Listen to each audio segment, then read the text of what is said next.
Jadi seperti di PAUD, anak-anak coba nyanyi. Begitu nyanyinya ngalor ngidul, kita pok-pok. Aduh, bagus sekali, bagus sekali.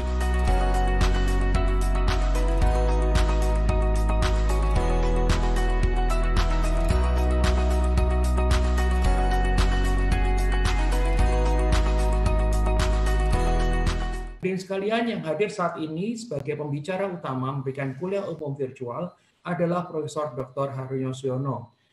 Semua orang tahu dan mengenalnya sebagai Kepala BKKBN selama puluhan tahun. Beliau juga Menteri Kependudukan, beliau juga mantan Menteri Kesra dan Taskin.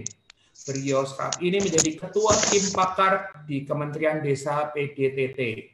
Beliau juga guru besar di Fakultas Kedokteran Universitas Airlangga, guru besar Filkom di Universitas Dr. Mustopo Beragama. Tanpa memperpanjang waktu, kami persilahkan kepada Profesor Dr. Haryono Suyono untuk memulai kuliah virtual kita hari ini. Terima kasih Pak Andoko, saudara-saudara sekalian. Saya aturkan Assalamualaikum warahmatullahi wabarakatuh. Pagi ini saya sangat terharu karena ternyata masih banyak teman-teman yang hadir pada kuliah umum pada hari ini. Kuliah umum pada hari ini mengambil topik perubahan sosial dengan secara khusus kita lihat secara singkat teori-teori praktis dan juga bagaimana pengalaman penggunaan teori-teori ini dalam keadaan praktek di Indonesia. Slide berikutnya. Saudara-saudara sekalian, pada pagi hari ini kuliah secara khusus tentang perubahan sosial. Kita mulai dengan kita mencoba melihat slide yang pertama. Secara khusus perubahan sosial adalah suatu teori yang diambil dari pengalaman lapangan pada tahun 1955 oleh para ahli dan para praktisi di Amerika Serikat. Pada waktu itu sesuatu yang berkembang pada penanaman gandum dan ternyata teori itu kemudian berkembang lebih lanjut oleh ahli-ahli dalam bidang ilmu-ilmu sosial, dalam bidang ilmu sosiologi, dalam bidang ilmu sosial psikologi, dan dalam bidang-bidang yang akhirnya dimanfaatkan oleh teman-teman dalam bidang ekonomi, dalam bidang pemasaran, dalam bidang komersial. Kita lihat teorinya secara singkat dan kemudian pengalamannya secara singkat. Pengalaman pada hari ini kita ambil dua saja, nanti pada seri-seri berikutnya kita mengundang guru besar lain, kemudian juga praktisi-praktisi di lapangan. Pada slide berikut ini kita lihat bahwa teori yang akan saya terangkan ini adalah teori yang menyangkut perubahan sosial dalam satu program aksi. Kuliah ini membahas pengalaman penggunaan teori perubahan sosial sebagai basis, sebagai arahan, dan sebagai dukungan pemberdayaan masyarakat yang menuju kepada suatu perubahan sosial yang direncanakan. Secara sederhana, teori ini mensyaratkan satu proses peningkatan kesadaran, peningkatan pengetahuan, dan peningkatan untuk berani mencoba agar supaya sesuatu inovasi, sesuatu program yang direncanakan dapat mendapat dukungan. Dukungan itu dukungan dari masyarakatnya, dukungan dari keluarga yang menerima program tersebut, maupun suatu evaluasi yang bersifat pribadi. Dan evaluasi yang bersifat pribadi ini kemudian baru meningkat pada proses adopsi atau proses penerimaan atau proses perubahan yang dikehendaki dalam proses itu sendiri. Dapat kita lihat misalnya pada proses-proses yang pertama, proses yang peningkatan kesadaran. Kesadaran itu bukan kesadaran seperti kita belajar ilmu kebatinan, kesadaran yang tidak kelihatan, tapi kesadaran yang dilihat oleh para orang banyak, kesadaran yang sifat publik, kesadaran yang bersifat dilihat orang banyak bahwa dia mulai sadar. Jadi satu proses bahwa kesadaran itu kemudian diikuti oleh suatu pengetahuan tentang apa yang akan diadopsi. Ada sedikit perbedaan di antara negara berkembang dan di negara maju. Dalam negara yang berkembang, proses kesadaran itu kadang-kadang tidak terlalu tinggi. Pengetahuan juga tidak terlalu tinggi. Kadang-kadang kita melompat. Seperti saudara-saudara tahu pada waktu kita di zaman kuno, kita kawin dulu. Apakah kita sadar bahwa akan mendapatkan istri yang cantik, istri yang setia itu tidak begitu penting, tapi langsung adopsi.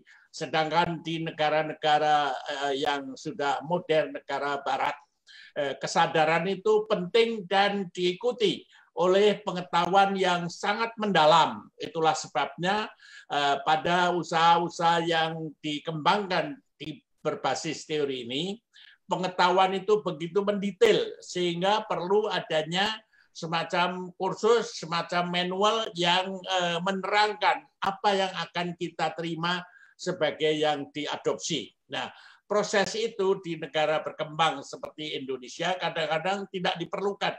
Tidak diperlukan manual, tidak diperlukan informasi, tidak diperlukan edukasi, tapi cukup dengan ya sudah kamu yakin atau kamu ikut suruhan. Ada perbedaan antara negara berkembang dan negara yang sudah maju. Tetapi pada akhirnya kemudian akan timbul satu keberanian mencoba. Proses adopsi perubahan sosial ini di bidang-bidang komersial lebih-lebih akan kelihatan jelas. Seperti kita misalnya dikasih rokok, dicoba 1, 2, 3 dan sebagainya, akhirnya menjadi adoptor peminum rokok. Atau misalnya kalau saudara-saudara pergi ke tempat mall disemprot dengan minyak wangi, itu sebenarnya adalah satu proses untuk mencoba.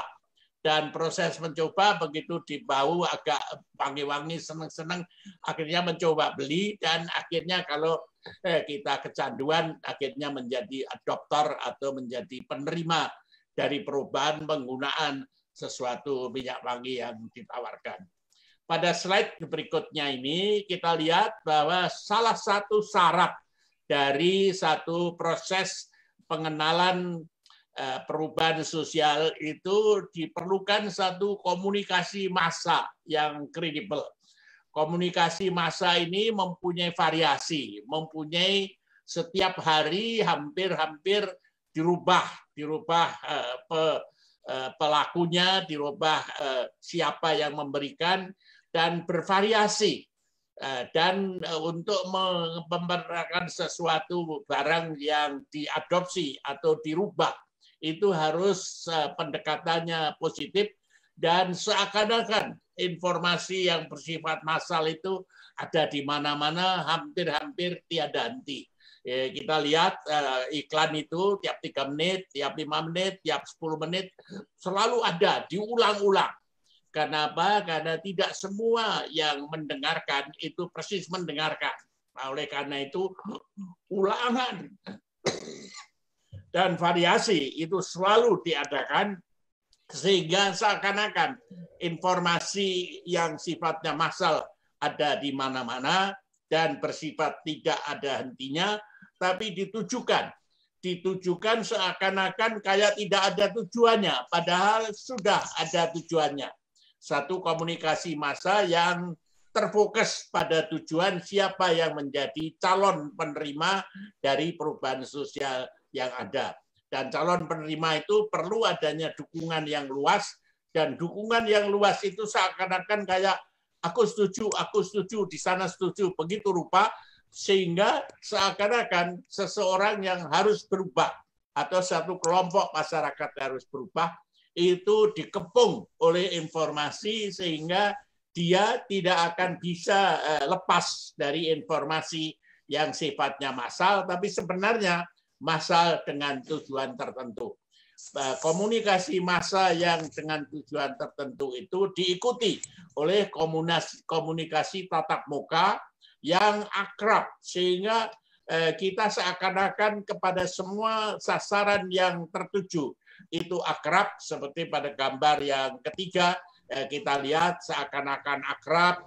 Misalnya seseorang yang mempunyai anak banyak, jangan dicaci maki bahwa anaknya banyak. Tatap muka langsung ini diiringi dengan sasaran yang dengan komunikasi yang sangat akrab dan diiringi dengan edukasi atau advokasi yang sangat terbuka kepada publik.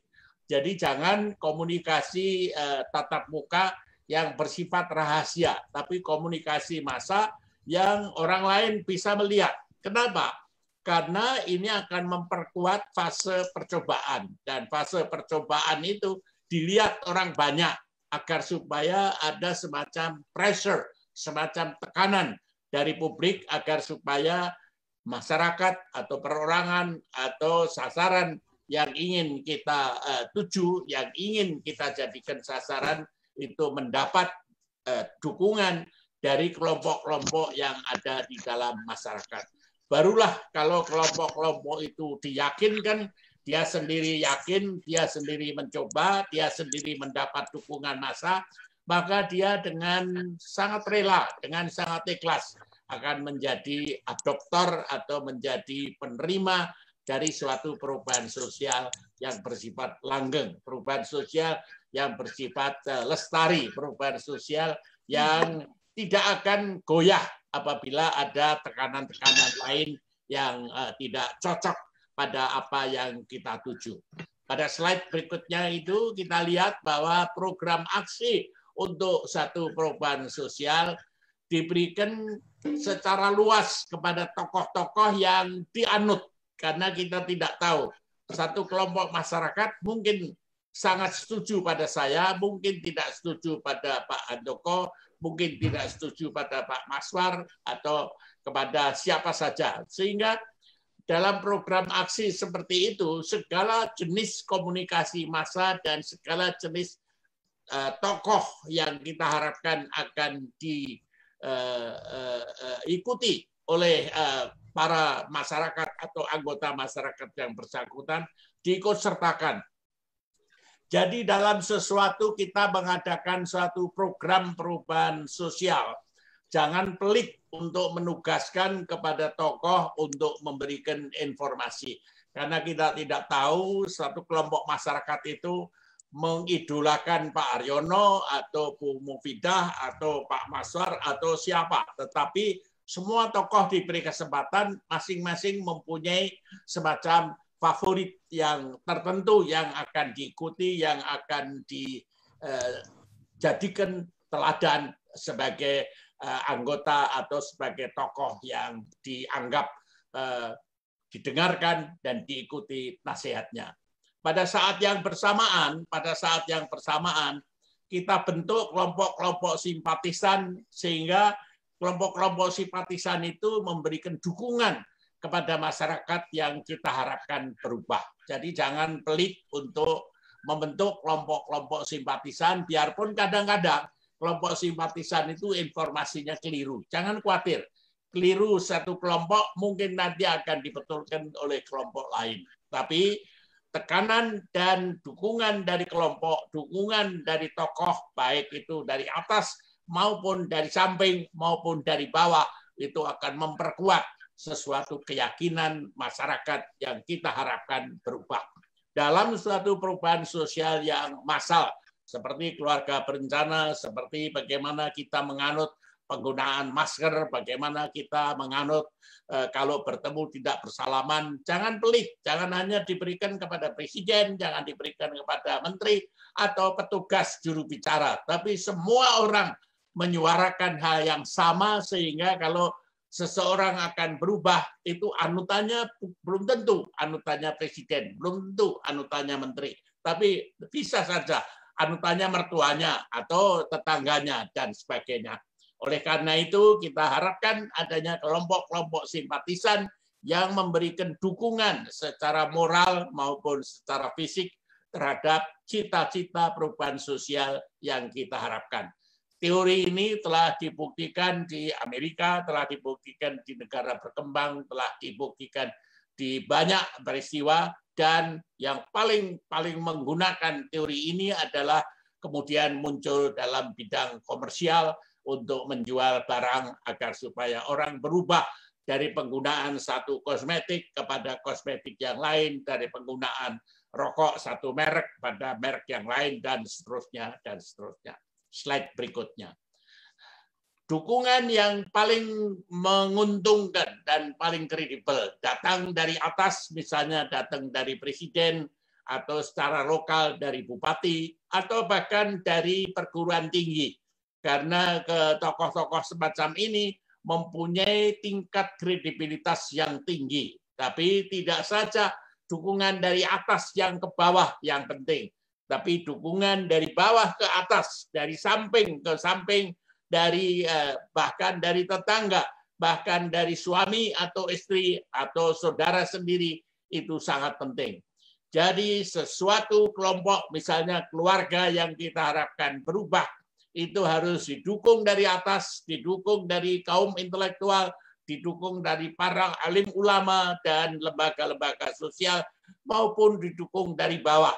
Sehingga seakan-akan keluarga yang harus kita rubah atau kelompok masyarakat yang harus dirubah sesuai dengan apa yang kita cita-citakan, itu jangan hanya didukung oleh satu kelompok, jangan hanya didukung oleh satu orang, tetapi didukung oleh sesuatu yang sangat luar biasa. Seakan-akan dia terletak di tingkat fokus yang satu, dan di dukungan itu ada di mana-mana.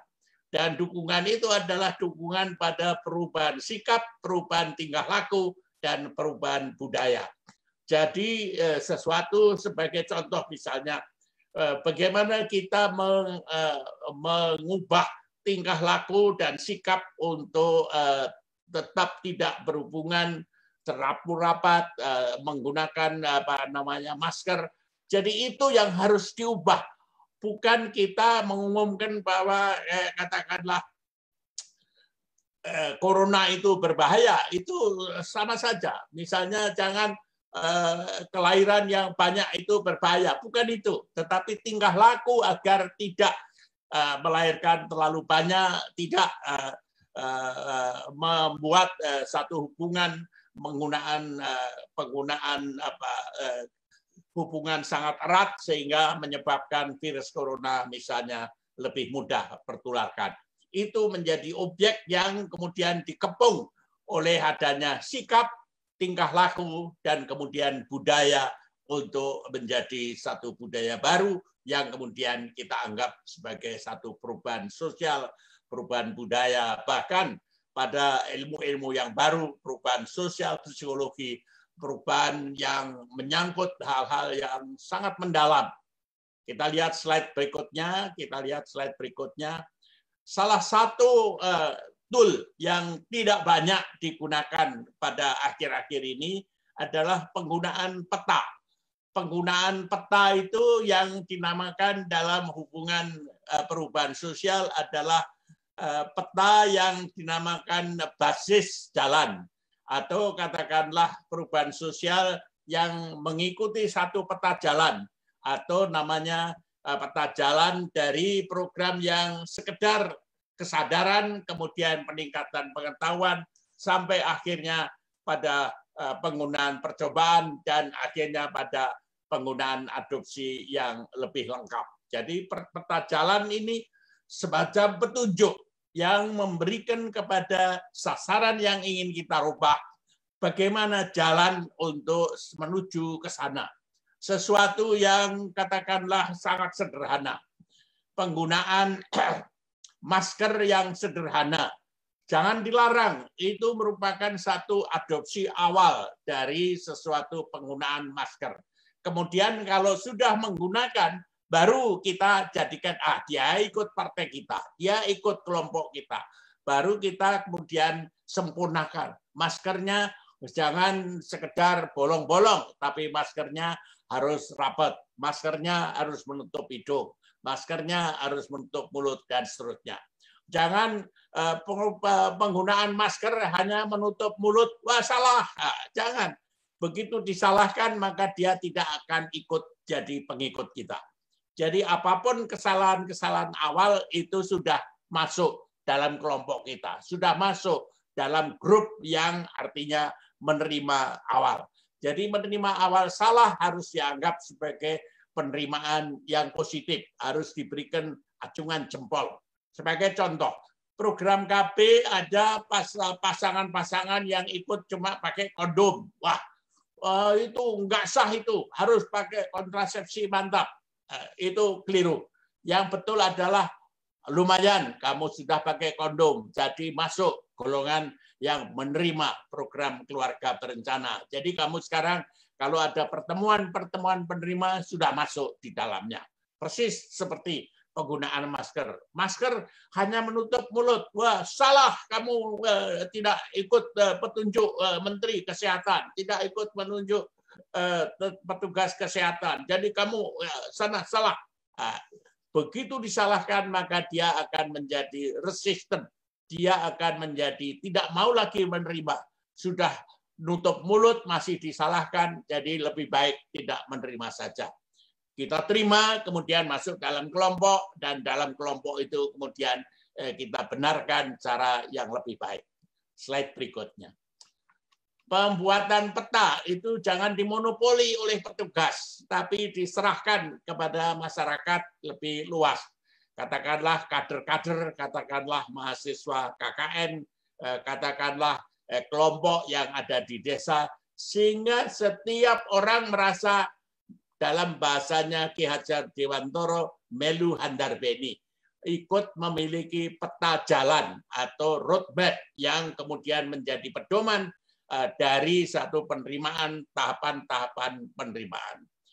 Dengan adanya masing-masing sasaran ikut merasa memiliki apa yang ada di dalam program yang kita perkenalkan, maka pemilik program makin banyak dan pemilik program itu akan berusaha memperbaiki dirinya sendiri secara otomatis. Jangan pemilik program, ini program pemerintah, orang lain nggak boleh ikut. Nah, itu adalah salah besar. Pemerintah hanya bekerja mulai dari jam 8 sampai jam 2, setelah jam 2 bukan pemerintah lagi, karena jam kantornya sudah selesai. Kalau itu dimiliki masyarakat, maka yang jam 3 ada, yang jam 4 ada, yang malam hari ada. Dengan sendirinya pemilik masyarakat akan mengcover apa yang kemudian menjadi sasaran, menjadi syarat dari suatu penerimaan atau suatu program perubahan sosial. Pada slide berikutnya kita lihat bahwa perlu diiringi oleh pembentukan lembaga. Dukungan-dukungan masyarakat yang tercerai-berai perlu dilembagakan, perlu dijadikan satu lembaga. Misalnya dalam program KB, ada KB Muhammadiyah, ada KB NU, ada KB katakanlah tentara, ada KB kelompok masyarakat. Begitu rupa sehingga pemiliknya itu bukan saja perorangan, bukan saja tercerai-berai, tetapi melembaga atau katakanlah membudaya dan oleh kelompok-kelompok. Karena apa? Karena adanya lembaga-lembaga itu akan secara formal memantapkan adopsi dari suatu perubahan sosial. Jaringan pendukung yang banyak di dalam masyarakat, seperti misalnya Posdaya mencapai 55.000, kelompok Aseptor mencapai lebih dari 60.000, melebihi jumlah desa yang ada, itu bukan semata-mata karena kita tidak mampu pemerintah, tetapi oleh karena kita kepingin masyarakat ikut memiliki dalam lembaga-lembaga yang secara formal, secara teratur mengadakan pertemuan-pertemuan. Oleh karena itu dalam program KB tidak saja kita mempunyai di masa lalu lebih dari 55.000 petugas lapangan KB, tetapi kita mempunyai kelompok-kelompok masyarakat tidak digaji karena sukarela dan mereka bangga ikut menjadi kelompok yang menjadi pendukung dari penerimaan keluarga berencana atau penerimaan penggunaan masker atau penerimaan usaha-usaha untuk mengentaskan kemiskinan.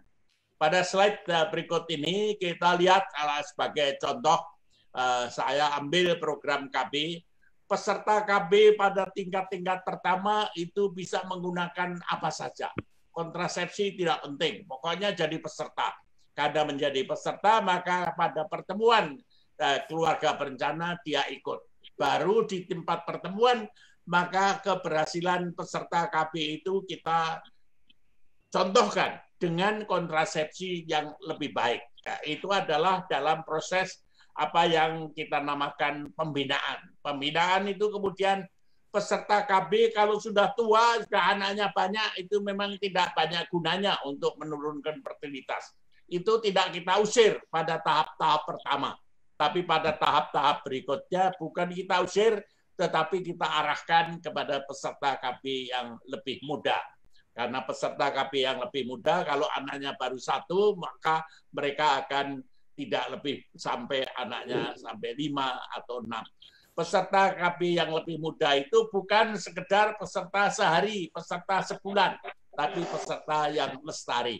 Barulah pada tahap-tahap yang kita namakan tahapan dimensi ketiga, proses kebudayaan itu menjadi peserta KB yang bahagia dan sejahtera. Semuanya tiap-tiap tahap itu mempunyai indikator. Dan indikator ini kita serangkan secara umum, kamu baru pada tahap 1 atau tahap kedua atau tahap ketiga, sehingga kemajuan dari proses adopsi, satu inovasi, adopsi perubahan sosial berkembang secara tahap demi tahap, secara sistematis, dan kita lakukan secara massal hampir semua jaringan yang menjadi sasaran. Dalam hubungan Indonesia terjadi di 60.000 desa, sekarang sudah jumlahnya hampir 75.000 desa. Slide berikutnya. Kita lihat. Contoh yang kedua, saya ambil contoh pengentasan kemiskinan. Pada tahun-tahun 90, kemiskinan kita turunkan dengan program yang kita namakan program IDT. Untuk 20.000 desa. Sedangkan program 60.000 desa, 40.000 desa kita sasar dengan program yang namanya Impres Keluarga Sejahtera untuk 40.000 desa. Di yang 20.000 desa, dana IDT kita berikan kepada masyarakat desa yang sangat miskin untuk perbaikan infrastruktur. Sedangkan di 40.000 desa, program Impres Keluarga Sejahtera kita rangsang partisipasi masyarakat menggunakan peta keluarga yang cermat. Keluarga Sejahtera 3 kita rangsang yang menjadi mitra dari Keluarga Sejahtera 1 maupun Keluarga Prasejahtera untuk secara gotong royong mengisi apa yang di dalam peta keluarga itu belum sempurna. Keluarga prasejahtera kita berikan indikator seperti misalnya rumahnya berlantai tanah, kalau makan sehari tidak lebih dari 1-2 kali saja, anaknya tidak sekolah, itu yang kita tuju, bukan karena kita kasih makan atau kita kasih duit atau kita kasih sembako. Kita lihat, kalau dia makannya cukup ya tidak perlu kita kasih sembako, tapi kalau rumahnya berlantai tanah, ya rumahnya itu yang kita berikan dukungan untuk diperbaiki. Kalau bisa secara mandiri, kalau tidak kita rangsang dengan semacam insentif agar supaya dia secara gotong royong bisa mengembangkan rumahnya tidak lagi berlantai tanah, tetapi mempunyai lantai yang dengan katakanlah semen dan sebagainya. Usaha-usaha semacam ini akhirnya pada slide berikut ini kita lihat sangat berhasil. Slide berikutnya. Kemudian kita lihat setiap keluarga mempunyai pekerjaan karena itu sifatnya lestari. Jadi kalau tidak bisa kerja di luar rumah, kita kerja di rumah, kita anjurkan untuk mempunyai kebun bergizi, sedangkan kemudian kalau sudah bisa lebih tinggi lagi kita usahakan membuat warung, dan kalau bisa berdagang lebih luas lagi kita usahakan berdagang di pasar. Artinya apa? Artinya keluarga prasejahtera betul-betul kita amati sebagai keluarga yang kita arahkan untuk berubah menjadi keluarga sejahtera. Jadi perubahan sosial yang kita tuju, sasaran yang paling pokok yaitu keluarga miskin, keluarga prasejahtera atau sejahtera satu, itu kita jadikan semacam idola untuk diagung-agungkan, kemudian dirubah secara bertahap mengikuti apa yang saya sebutkan tadi sebagai roadmap atau peta jalan menuju ke perubahan sosial yang kita kendaki. Jadi syarat yang paling akhir adalah bahwa keluarga itu bekerja atau berusaha sehingga akhirnya keluarga itu mempunyai pendapatan yang lebih rutin sehingga akhirnya perubahan sosial itu terjadi karena dukungan, bukan dukungan pemerintah, bukan dukungan lembaga masyarakat, tapi dukungan keluarga yang kita harapkan berubah dalam program perubahan sosial yang teorinya tadi saya berikan secara sangat singkat. Karena saya sendiri belajar 3 semester untuk itu, ini tadi dalam 5 menit kita sudah sampai semua. Slide berikutnya kita lihat bahwa hasil akhir dari pengentasan kemiskinan itu bertahap. Di Indonesia dalam waktu yang singkat antara tahun 93 sampai 97 angka kemiskinan menurun dari sekitar 30% menjadi 11%. Karena apa? Karena di 20.000 desa IDT kita kembangkan infrastruktur sehingga keluarga-keluarga yang sangat miskin bisa berubah mengikuti infrastruktur yang lebih baik. Di 40.000 desa dengan Impres Keluarga Sejahtera, bukan IKM, tapi IKS. Kita berdayakan keluarga sehingga kemiskinan menurun menjadi 11%. Akhirnya apa?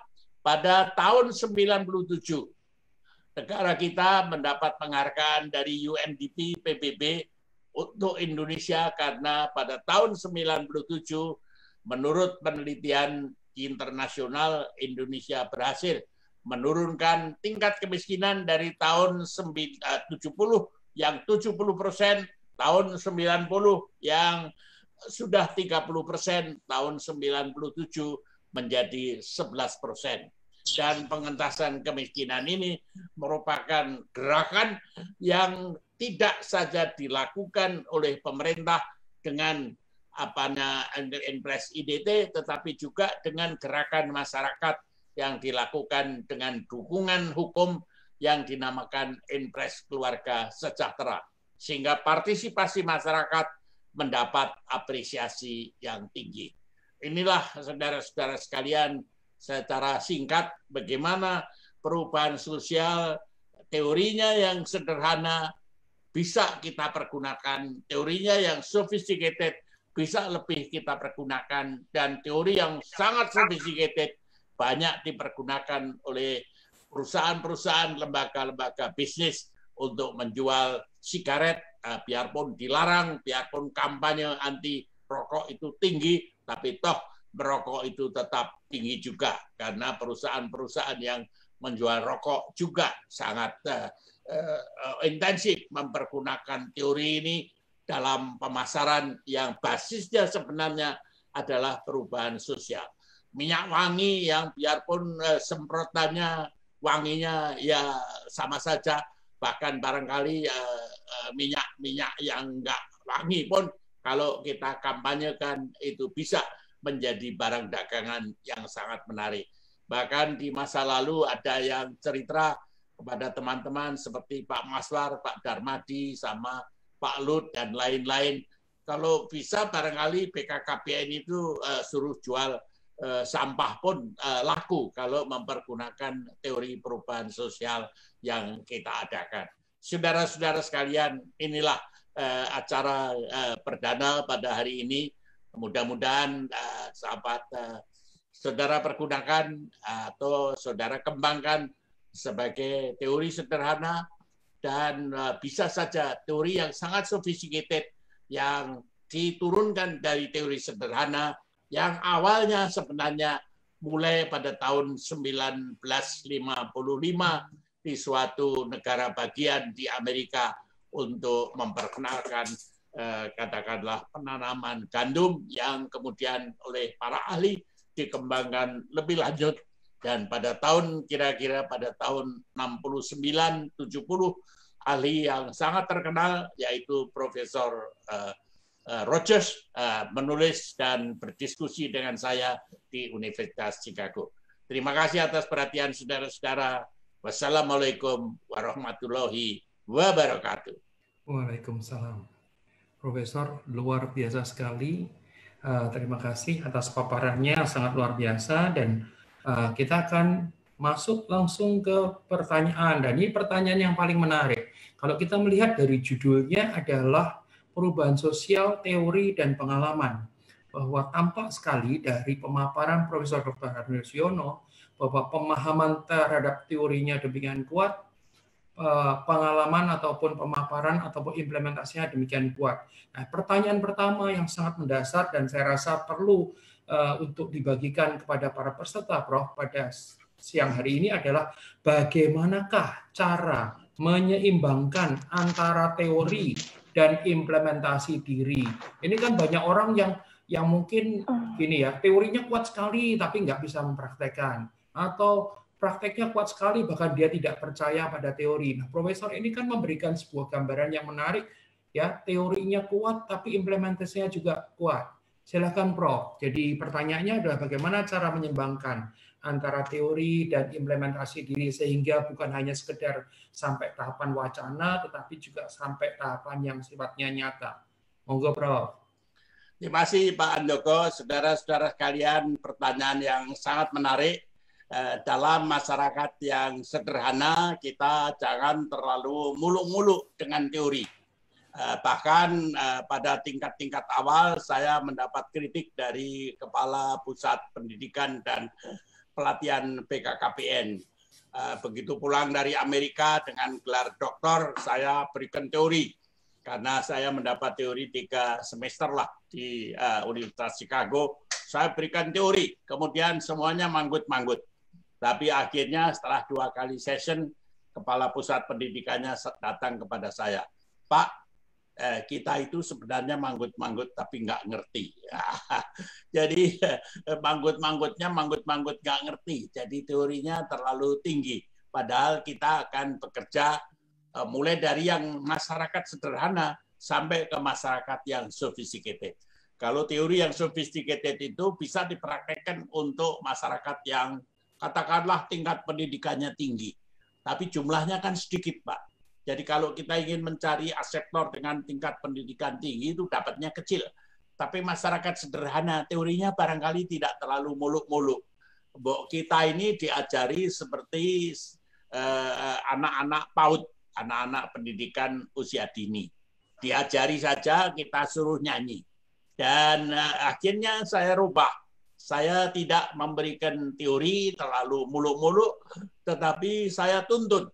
Saya ajari staf BKKBN untuk belajar bagaimana caranya mempengaruhi keluarga-keluarga yang sederhana untuk nurut pada kita. Jadi seperti di PAUD, anak-anak coba nyanyi. Begitu nyanyinya ngalor ngidul, kita pok-pok. Aduh, bagus sekali, bagus sekali. Bahkan dia berani nyanyi lagi. Nyanyi masih tidak karu-karuan. Bagus, bagus, coba diulangi.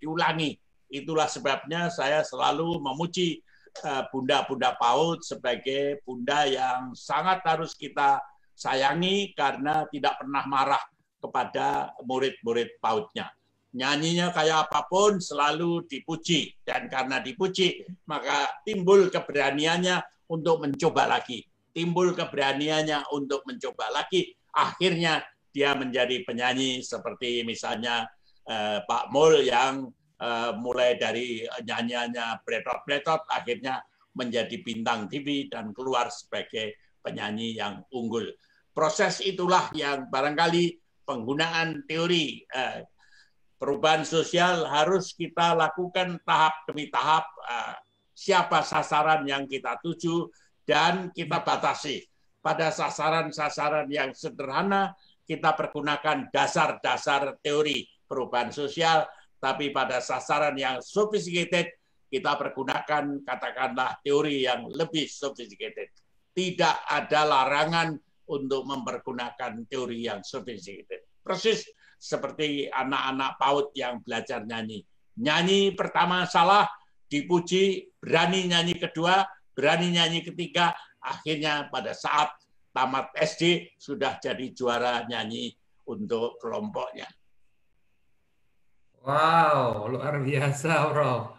Ya, saya jadi teringat, Prof. Nih, saya nggak tahu Profesor ingat atau tidak, tapi suatu hari di meja makan di rumah Profesor di Perdatam, saya diajarin Profesor untuk pakai kondom. Maaf, bukan pakai kondom. Ingin mensosialisasikan kondom, gitu ya. Saya masih ingat Profesor cerita. Jadi saya taruh jempol saya masukin kondom di jempolnya peserta, terus kemudian dilus-lus, terus kemudian ditanya, berasa enggak? Berasa, gitu kan. Nah, kalau tangan kamu aja yang enggak begitu sensi aja berasa, pasti kalau itu kamu juga sebetulnya berasa. Jadi enggak boleh ada resistensi untuk mengatakan kalau pakai kondom enggak enak, gitu kira-kira, Prof. Jadi dari situ itu 35 tahun yang lalu, Prof. Sampai hari ini bisa nggak lupa karena Profesor mengajarkannya tidak dengan teori, tapi mengajarkan dengan hal yang sangat sederhana. Seperti kepada anak PAUD tadi. Betul. Saya waktu itu PAUD dalam bidang perkondoman, Prof. Soalnya. Ya, baik, Prof. Dan yang berikutnya ini pertanyaan yang sangat aktual, Prof. Pertanyaan tentang yang terkait dengan COVID.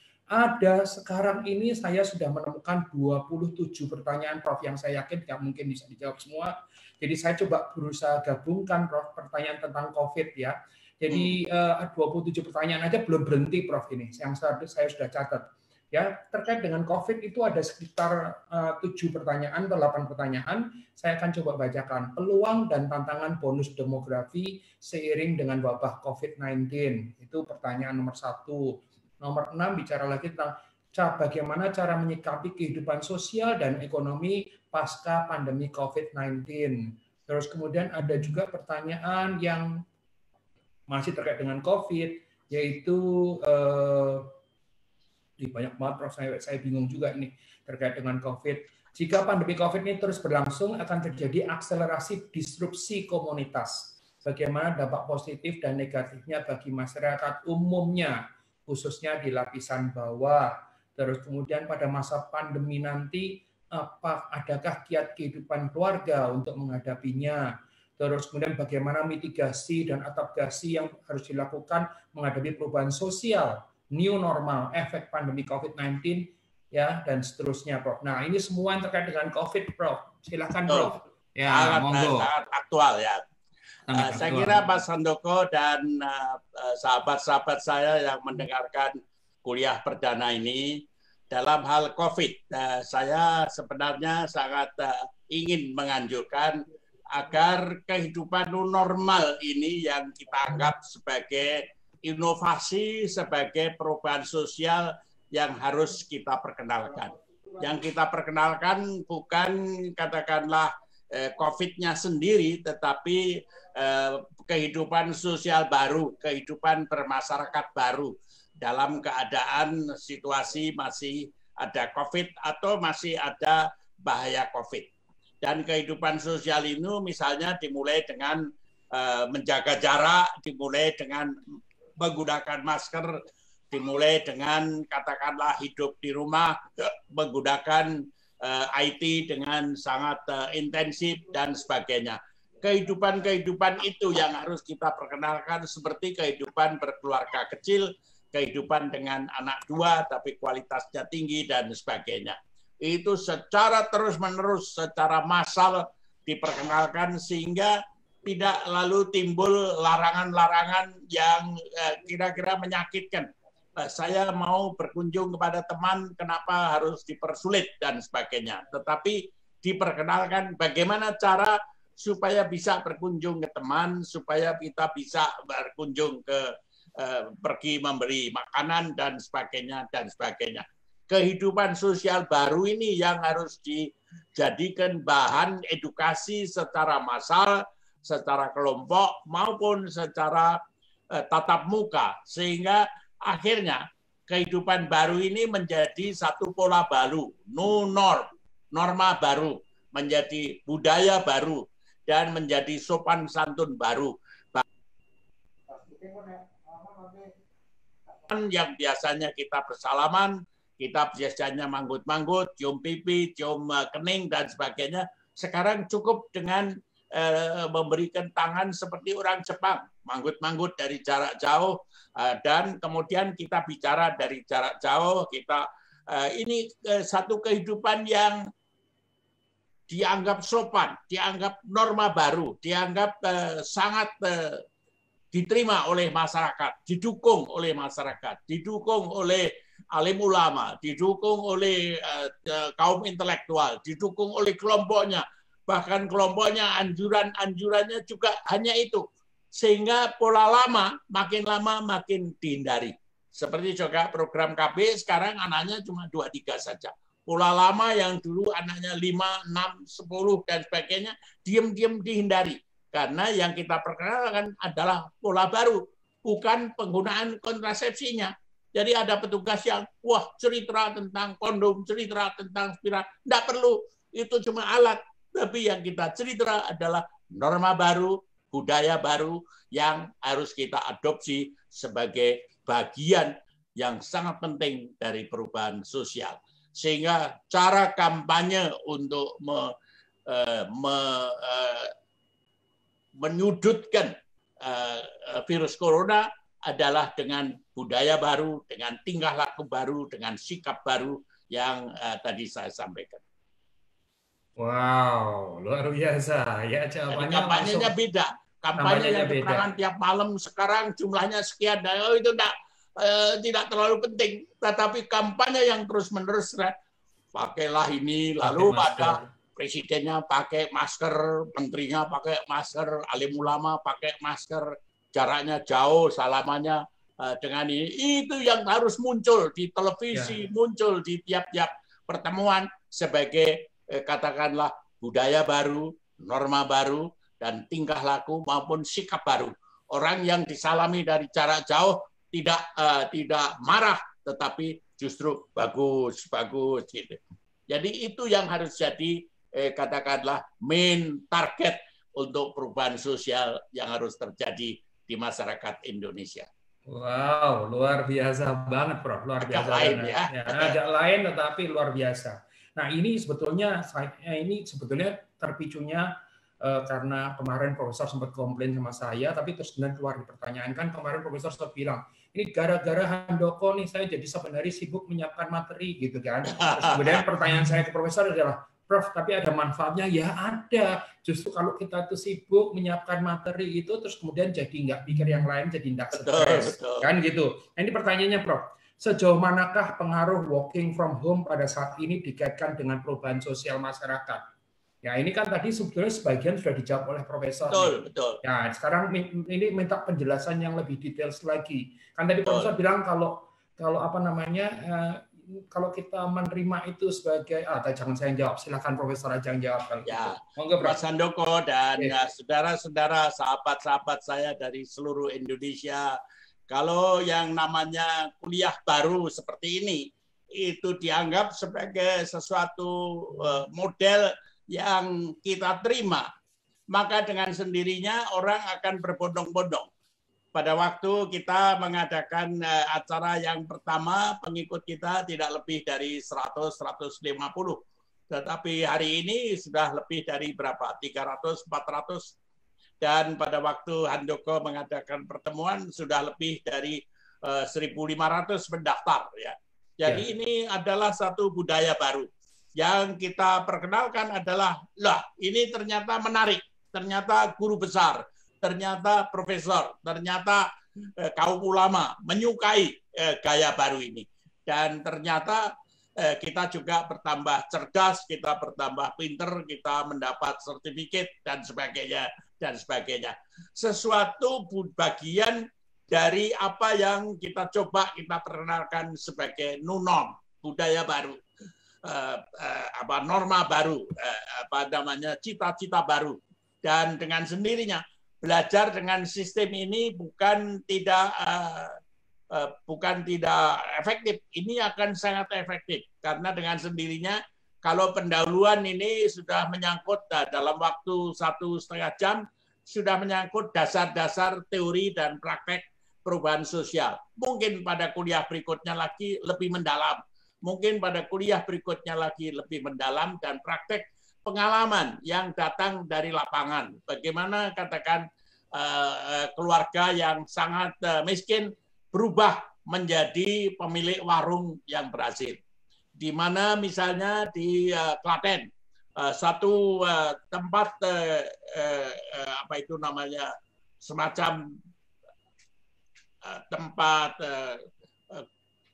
air kemudian dirubah menjadi wisata menggunakan segala macam permainan, dan dari yang tadinya tidak ada gunanya sekarang menjadi laris sekali, memberi penghasilan kepada masyarakat di Klaten yang menghasilkan satu penemuan-penemuan yang dirubah kegunaannya dan menarik karena orang bisa main di dalam air, karena orang bisa potret di dalam air dan sebagainya dan sebagainya.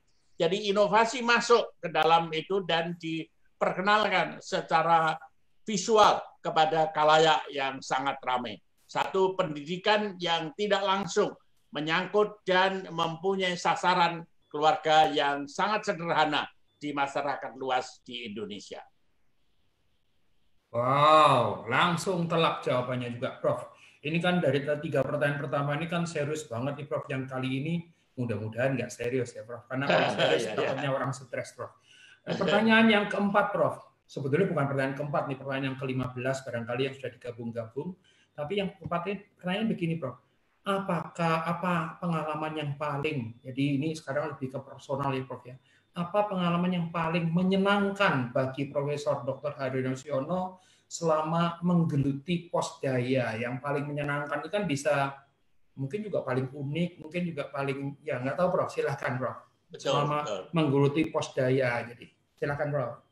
Mas Handoko dan para penggerak Posdaya yang ikut dalam kuliah perdana ini tentu lebih banyak punya pengalaman dari saya yang bekerja di Mandiri dan sebagainya. Tapi yang sangat menarik adalah bahwa ternyata saudara-saudara sekalian, Pak Maswar, Pak Lut maupun Pak Darmadi punya pengalaman yang sama, Bu Mufidah punya pengalaman yang sama, kemudian teman-teman para penggerak Posdaya punya pengalaman yang sama.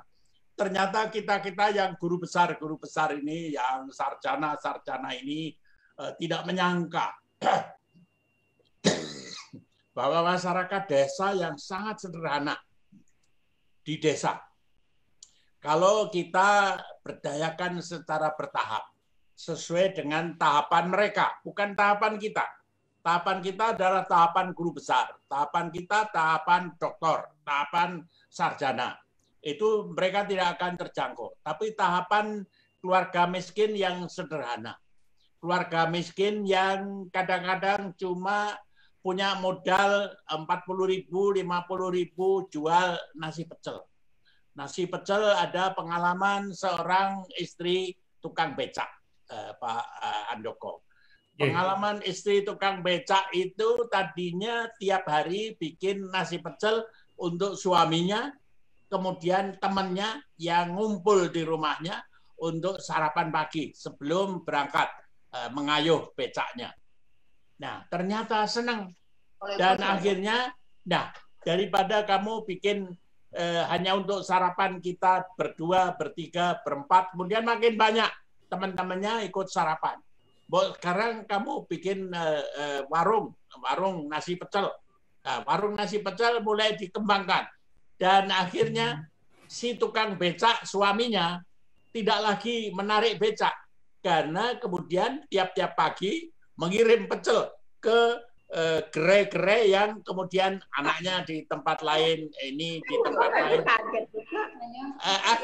Akhirnya si tukang becaknya jadi menyongsong.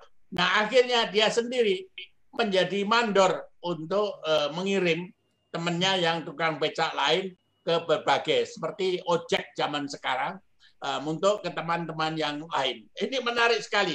Akhirnya apa? Akhirnya yang terjadi, becaknya dipajang di muka rumahnya sebagai kenang-kenangan.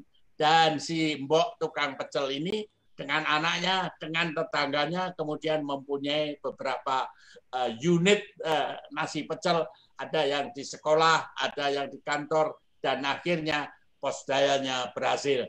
Orang yang sederhana, istri tukang becak, dan tukang becak yang berubah menjadi manajer untuk menggerakkan satu jaringan jualan nasi pecel. Wah, Prof, ini komentar saya pribadi loh, Prof. Bukan pertanyaan daripada peserta, Prof.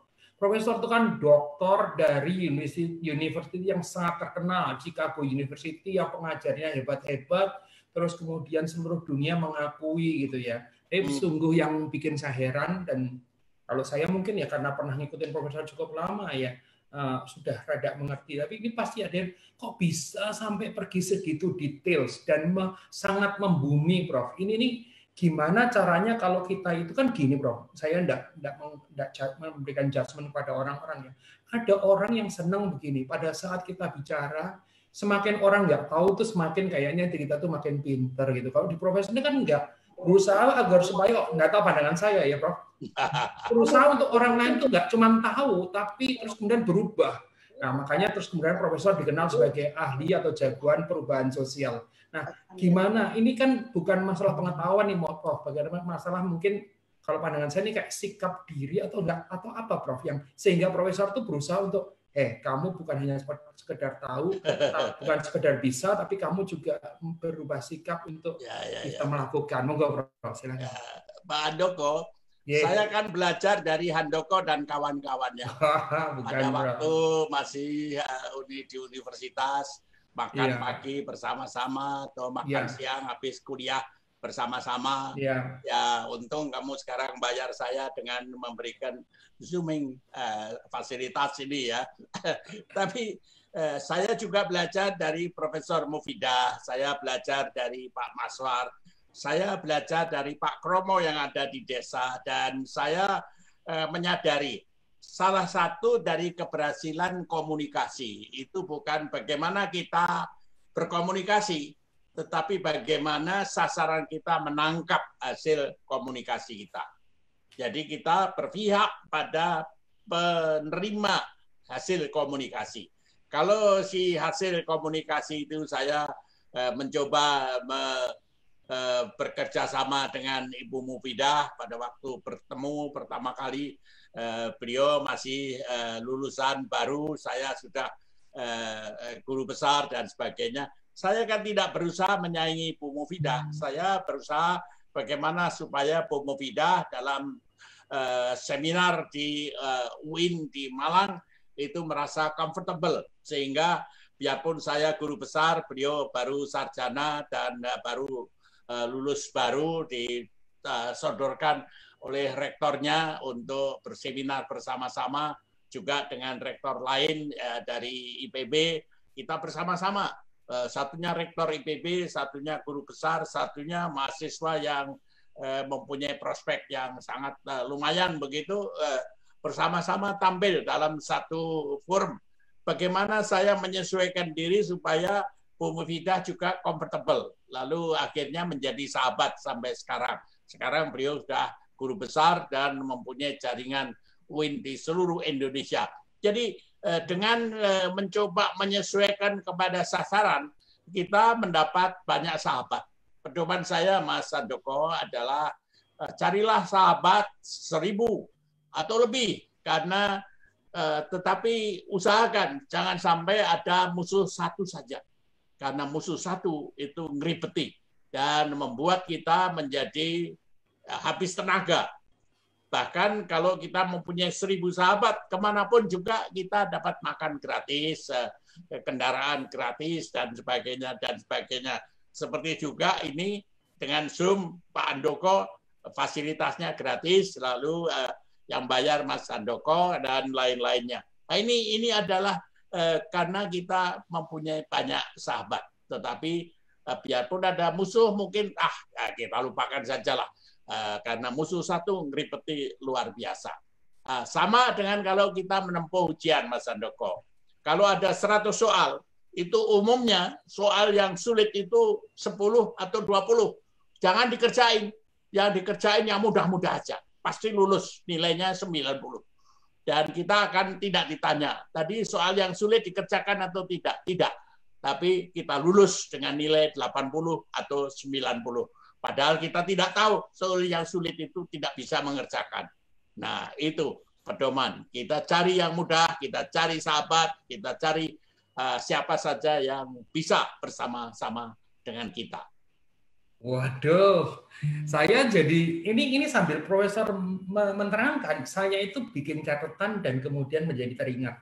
Sebetulnya kayaknya teorinya ada ini, tapi kenapa Profesor Dr. Haryono bisa menyampaikannya dengan sangat membumi. Kalau teorinya ada, bukunya tebel-tebel. Iya, saya ingat Profesor pernah bercerita soal waktu itu saya belajar dari seorang profesor juga tentang teori komunikasi yang ada SMCRE, source, message, channel, receiver, effect gitu kan. Ya. Nah, kan profesor terus bilang kan, pertama kali tentuin dulu efeknya mau apa gitu kan. Terus kemudian R-nya, receiver-nya itu dianalisa gitu kan. Terus kemudian channel-nya itu dilihat, channel-nya mau lewat mana aja, tatap muka atau lewat ini atau lewat itu gitu kan. Baru kemudian setelah RE-nya sudah, R-nya sudah, C-nya sudah, message-nya disusun. Baru kemudian kamu atur diri sendiri sebagai source. Jangan mulai dari source. Saya masih ingat kalimatnya itu, Prof. Betul. Karena pemainnya itu bisa menyesuaikan. Tapi sasarannya pasti akan sangat egoistis. Saya maunya ini. Ya sudah, penuhi aja. Atau nanti akan ketemu juga. Oke, wah luar biasa, Bro. Dan itu pelajaran yang sebetulnya waktu itu saya dapatkan di meja makan. Jadi saya selalu sebutnya seperti ini. Kampus di Perdatam, kelas meja makan itu. Karena ngajarnya selalu di meja makan, Prof. Ya. Masih ingat ya? Masih ingat dan dipraktekkan. Tapi kamu sekarang Prof. Sekali kuliah dapat 50 juta. Saya tetap tidak dapat apa-apa. Ya, terima kasih, Prof. Ini karena tapi Profesor dapat ini katanya PMA, Prof. Penanaman modal akhirat katanya begitu, Prof. Ya, baik, Prof. Saya rasa kita ada di ujung acara karena sekarang sudah 10.53, Prof. Jadi apakah mau diteruskan dengan pertanyaan atau Profesor akan pengen lebih berinteraksi dengan peserta? Saya kira lebih berinteraksi barangkali akan sangat entertaining begitu. Ya, jadi saya minta kepada Profesor untuk menutup dulu dalam 5 menit sebagai closing statement. Setelah closing statement, saya juga berhenti streaming, Prof. Terus kemudian saya akan buka pada seluruh peserta agar supaya berinteraksi. Apakah Profesor bersedia begitu? Ya. Jadi saya akan persilahkan kepada Profesor untuk menyampaikan pesan dalam 5 menit ke depan. Nanti persis jam 11 kami akan buka untuk orang semua bisa berinteraksi dengan Profesor langsung. Tentu saja Profesor nanti bising ya, Prof. Nggak apa-apa ya, Prof? Ya, nggak apa-apa. Baik, kalau gitu silakan, Prof. Dalam 5 menit ini Profesor bisa memberikan closing statement. Silakan.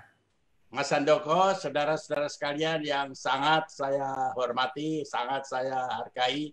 Hari ini kita membuka satu kuliah tentang perubahan sosial yang akan dapat saudara-saudara praktekkan sebagai konsultan, sebagai petugas, sebagai relawan di lapangan untuk merubah satu budaya yang kita anggap kurang tepat di masa lalu menjadi budaya baru. Budaya pengentasan kemiskinan, budaya pemberdayaan keluarga, budaya mengatasi COVID-19, maupun budaya untuk menghadapi satu era baru, era 4.0 atau sebentar lagi era 5.0.